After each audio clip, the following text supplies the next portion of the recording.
Okay, I'm literally exhausted, but we got to read this 1 Samuel chapter 26 because then we will then be in 2 Samuel. And I feel like I'll be more in line with where we're supposed to be. Okay, so David again spares Saul's life. He again refuses to stretch forth his hand against the Lord's anointed.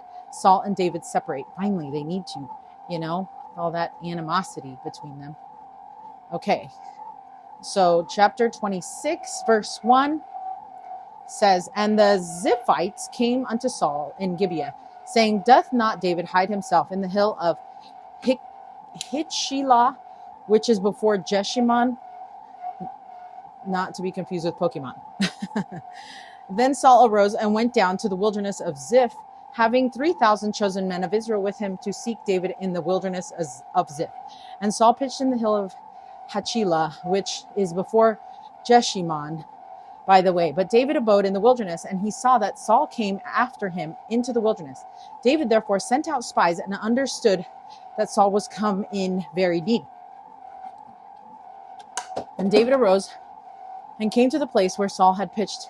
And David beheld the place where Saul lay. And Abner, the son of Ner, the captain of his host, and Saul lay in the trench, and the people pitched round about him. Okay, so I am having a timer set now, and I have to finish this in less than 15 minutes. Okay, so David therefore sent out spies and understood that Saul was come in very deed. And David arose and came to a place where Saul had pitched, and David beheld the place where Saul lay, and Abner, the son of Ner, the captain of his host, and Saul lay in the trench, and the people pitched around about him. Oh, okay, I read that. Then answered David and said, it's so hard to be focused if, you have kids. You know that it's you have to have ADHD so that you know how to come back to where you're at. So your ADHD is a superpower so that you can come back to it. But anyway, sometimes it doesn't work the way you want. Then answered David and said to Ahimelech the Hittite and Abashi, the son of Zeruiah, oh my heck, brother to Joab, saying, Who will go down with me to Saul to the camp?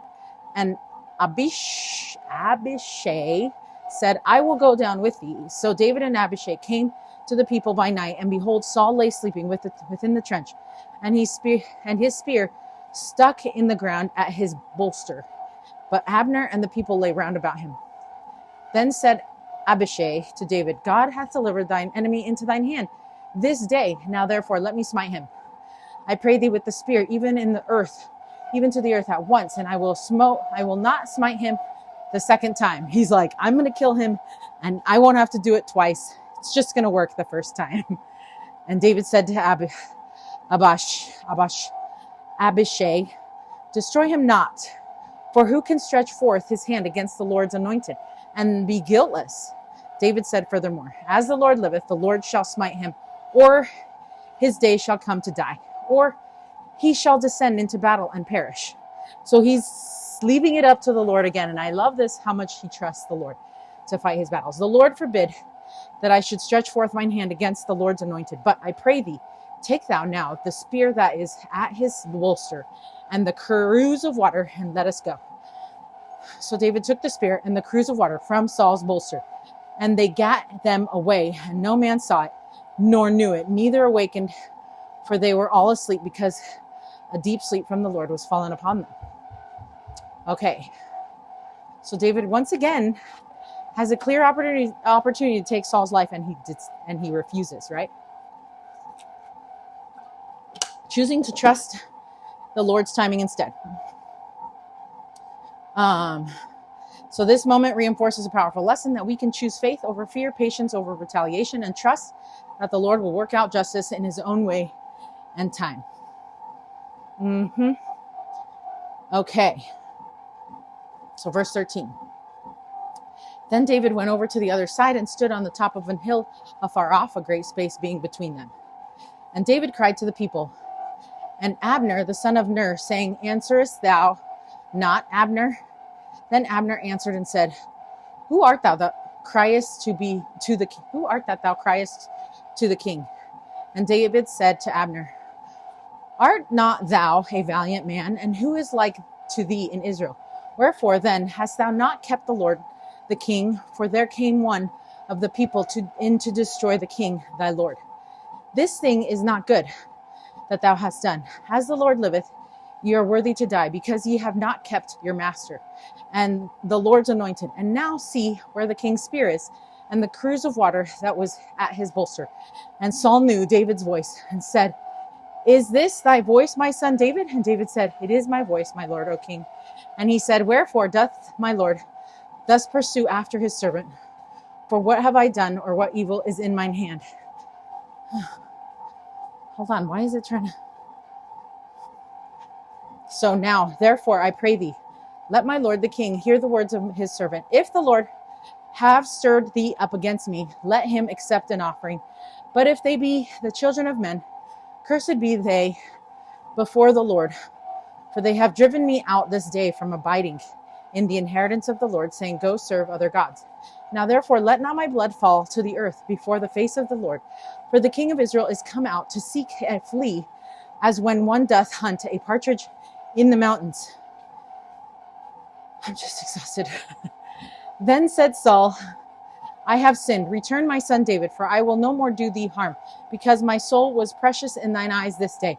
Behold, I have played the fool and have erred exceedingly. And so Saul's like, just come back. I won't try and kill you anymore, right? And David answered and said, Behold, the king's spear, and let one of the young men come over and fetch it. The Lord render to every man his righteousness and his faithfulness.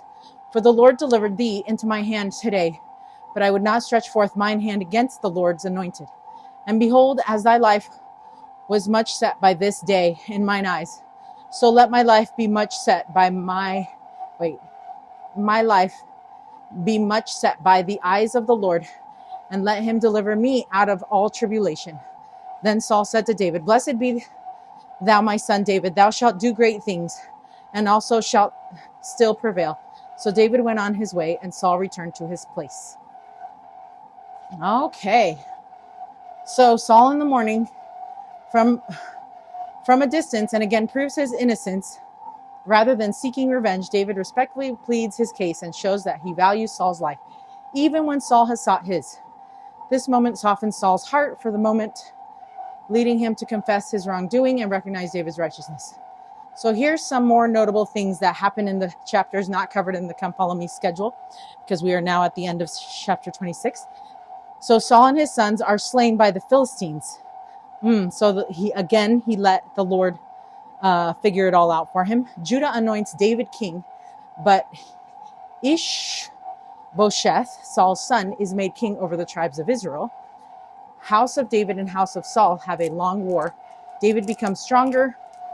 Ishbosheth is slain. David is angry at the killing. Okay, so then we're going to be at 2 Samuel chapter 5. Okay, but this is it where we're at with our 1 Samuel's, and then we have a read it, live it. Okay, and it says, And behold, as thy life was much set by this day in mine eyes, so let my life be much set by in the eyes of the Lord. Okay, so hold on, we're going to stop for a second.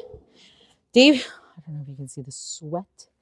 David could have taken revenge. Instead, he showed mercy again. Not because Saul earned it, but because David knew what it was to need it. What it was to need it. Oh, okay, let me read that again, because I'm pretty sure I butchered the sentence. David could have... you can tell I'm tired. Okay. David could have taken revenge. Instead, he showed mercy. Not because Saul earned it, but because David knew what it was to need it. Ooh, yeah. See, now you can hear it. Now you know what the quote is. Lead with mercy. Did I show you what the read it, live it was already? Lead with mercy. Show mercy. Okay. That is it for all of our 1 Samuel reading. Until 2 Samuel chapter 5, what you want to do is read those chapters in between. You can read it at like 3x speed, whatever speed is good for you. That's what I like to do in the audiobook version, or the audio version of the scriptures, is to do like super fast, but also follow along, because it kind of helps me with retention. But Anyways, until 2 Samuel chapter 5, stay strong, warrior.